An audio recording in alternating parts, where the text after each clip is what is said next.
Assalamualaikum warahmatullahi wabarakatuh.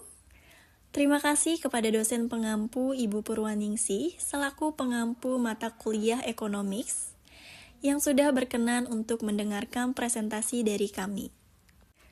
Perkenalkan, saya Julia Lutfiani selaku moderator pada presentasi kali ini. Kami dari kelompok 6 akan menyampaikan materi tentang perdagangan luar negeri. Dan kali ini saya tidak sendiri, saya ditemani rekan-rekan saya. Ada Axel, Hani, Jesse, dan juga Weaver. Baik, langsung saja kita mulai pada materi ini. Kami di sini akan menjelaskan beberapa poin dalam perdagangan luar negeri. Poin pertama, apa itu perdagangan luar negeri? Lalu yang kedua, tujuan dan manfaat ekspor. Yang ketiga, kegiatan ekspor Indonesia dengan negara lain. Yang keempat, potensi ekspor kopi Indonesia di pasar global masih terbuka lebar. Dan yang terakhir, yang kelima, potensi sawit di sektor hilir. Guys, apakah kamu pernah membeli barang di platform jual beli yang berasal dari negara lain? Misalnya seperti negara di Eropa atau di Asia? Pernah berpikir nggak, kok bisa ya kita beli barang dari negara yang sangat jauh di sana? Ternyata, itu semua bisa terjadi karena adanya sistem perdagangan luar negeri. Sehingga kita dapat melakukan pertukaran barang dan jasa. Perdagangan luar negeri akan mendorong pertumbuhan ekonomi untuk bisa memperkaya kehidupan masyarakat di negaranya. Sistem ini pun semakin berkembang seiring dengan kecanggihan teknologi. Nah, kamu mau tahu lebih jauh tentang apa itu yang dimaksud dengan perdagangan luar negeri itu? Bagaimana tujuan, proses hingga dampak baik dan buruk dari perdagangan luar negeri. Yuk, mari kita bahas satu persatu. Perdagangan luar negeri dapat diartikan sejumlah transaksi perdagangan atau jual beli di antara pembeli dan juga penjual. Yang dalam hal ini, satu negara dengan negara lain yang berbentuk ekspor dan juga impor pada suatu pasar, demi mencapai keuntungan yang maksimal bagi kedua belah pihak. Mengapa negara melakukan perdagangan luar negeri? Negara melakukan perdagangan luar negeri terutama untuk memenuhi kebutuhan dalam negeri yang tidak dapat diproduksi sendiri. Lalu, memperoleh keuntungan ekonomi atau devisa, memperluas pasar produk domestik, dan menjalin kerjasama internasional. Perdagangan ini didorong oleh perbedaan sumber daya alam, teknologi, iklim, dan juga spesialisasi produksi, atau juga bisa disebut dengan keunggulan komparatif. Selanjutnya, tujuan dan manfaat ekspor. Ekspor adalah kegiatan menjual barang atau jasa ke luar negeri untuk meningkatkan devisa negara, memperluas pasar produk domestik, dan mendorong pertumbuhan industri dalam negeri. Selanjutnya, tujuan ekspor. Pertama, menambah devisa negara, yaitu meningkatkan pendapatan negara melalui mata uang asing. Kedua, mengembangkan industri dalam negeri, yaitu memacu pertumbuhan industri untuk memenuhi permintaan internasional. Ketiga, mengendalikan harga produk, yaitu memanfaatkan kelebihan kapasitas produksi agar harga dalam negeri tetap stabil. Keempat, memperluas pasar, yaitu membuka akses ke konsumen baru di luar negeri. Selanjutnya adalah manfaat ekspor. Pertama, menciptakan lapangan kerja, yaitu dengan tumbuhnya industri ekspor meningkatkan kebutuhan tenaga kerja. Kedua, meningkatkan investasi, yaitu mendorong investor untuk menanamkan modal pada sektor-sektor yang berorientasi ekspor. Ketiga, skala ekonomi, yaitu mengurangi biaya per unit produksi karena volume produksi yang lebih besar. Keempat, meningkatkan kualitas produk, yaitu memacu produsen lokal, meningkatkan standar produk agar bisa bersaing secara internasional. Melalui ekspor, Indonesia dapat memanfaatkan kekayaan alam seperti karet, sawit, dan kakao untuk memperkuat ekonomi negara. Selanjutnya, saya akan menjelaskan tentang kegiatan ekspor Indonesia dengan negara lain, yang mana kita mengambil beberapa contoh, yaitu kegiatan ekspor minyak kelapa sawit yang ada di kawasan Afrika dan ekspor kopi Indonesia dengan negara lain. Yang pertama, ada minyak kelapa sawit di kawasan Afrika yang menyatakan bahwa masyarakat di kawasan Afrika telah lama mengenal tanaman kelapa sawit dan memanfaatkan minyak sawit sebagai bahan pangan maupun untuk kebutuhan lainnya.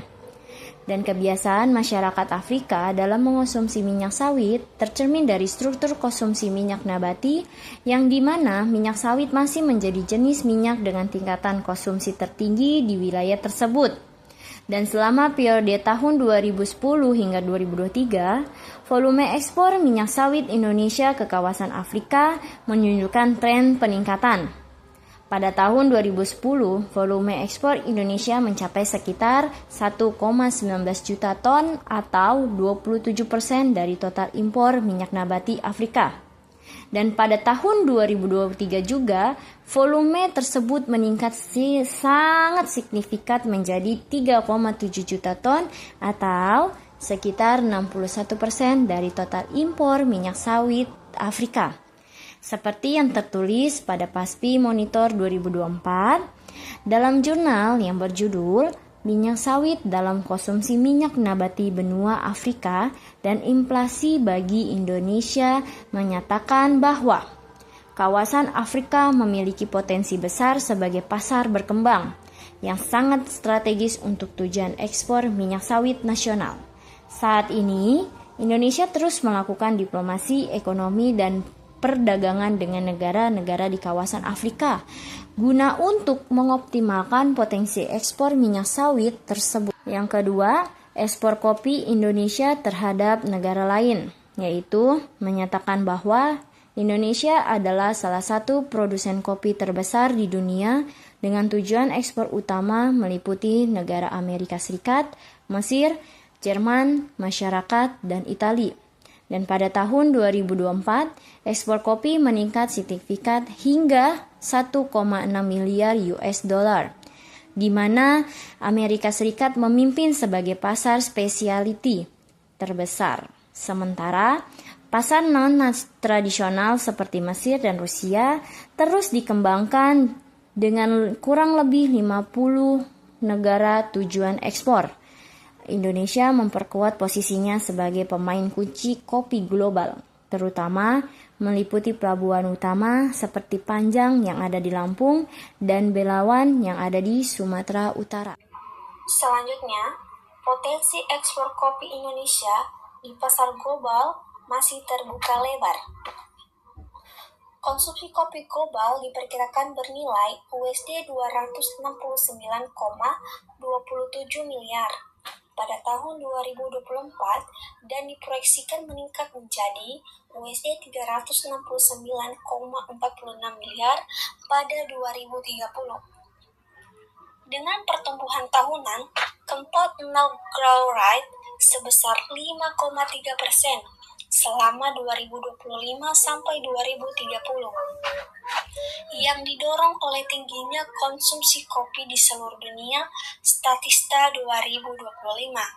Pertumbuhan pasar kopi global didorong oleh meningkatnya budaya konsumsi kopi, ekspansi industri kafe, permintaan akan produk kopi premium dan specialty, serta perkembangan e-commerce dan inovasi produk seperti kopi siap minum, ready to drink, kapsul kopi, dan kopi instan berkualitas tinggi.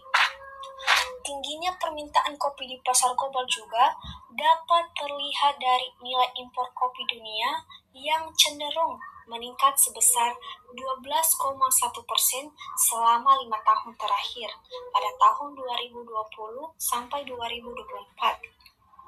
Pada tahun 2024, impor kopi dunia mencapai USD 63,91 miliar, jauh lebih tinggi dari angka impor pada tahun 2020 yang hanya USD 39,99 miliar. Community Review Commodity Review 5 berdasarkan hasil estimasi ITC Ekspor Potensial MAP 2025, Indonesia memiliki potensi ekspor kopi dan turunannya senilai USD 1,08 miliar dengan potensi ekspor kopi yang belum terrealisasikan sebesar USD 650 juta ke 10 negara. Tujuan ekspor terbesar, Jerman menjadi pasar utama dengan nilai potensi ekspor kopi sebesar 280 juta. Selain Jerman, Belgia menempati posisi kedua dengan potensi ekspor sebesar USD 136 juta, Jepang USD 135 juta, Vietnam USD 115 juta, dan Italia USD 101 juta. Selanjutnya, potensi sawit di sektor hilir. Sebagian besar ekspor minyak sawit nasional pada 2018 digunakan untuk produk hilir seperti pangan dan non-pangan.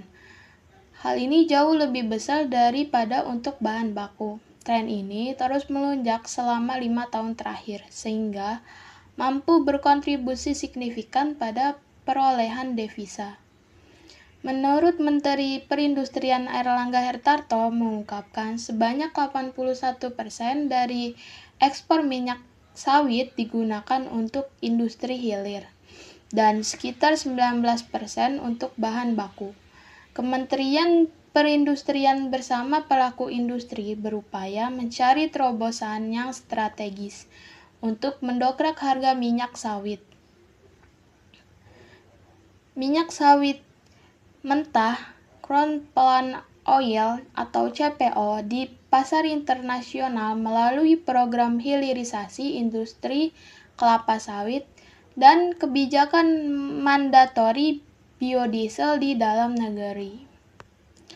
Kata Airlangga Hartarto, Indonesia menurutnya memiliki potensi dan peluang besar dalam menjalankan program hilirisasi industri kelapa sawit dan mengoptimalkan penggunaan bahan bakar nabati. Sebab Indonesia merupakan salah satu produsen terbesar CPO dan minyak inti sawit mentah, Crude Palm Kernel Oil atau CPKO, yang mencapai 47 juta ton pada tahun 2018.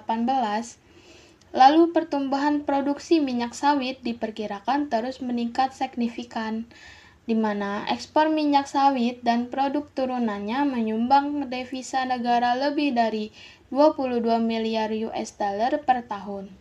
Di samping itu, Kemenprin telah menyusun peta jalan perkembangan industri yang terintegrasi dengan kebijakan biofuel nasional. Peta jalan tersebut dapat menjadi panduan bagi para produsen dan konsumen untuk menyusun rencana bisnisnya ke depan, termasuk dalam penguatan dan penguasaan teknologi industrinya. Oke, cukup sekian presentasi dari kami, presentasi yang usai begitu cepat. Sama halnya dengan dia yang kisahnya singkat namun kenangannya jelek. Semoga materi yang kami bawakan ini bisa bermanfaat untuk kalian semua sebagai preferensi pembelajaran kalian di rumah. Terima kasih.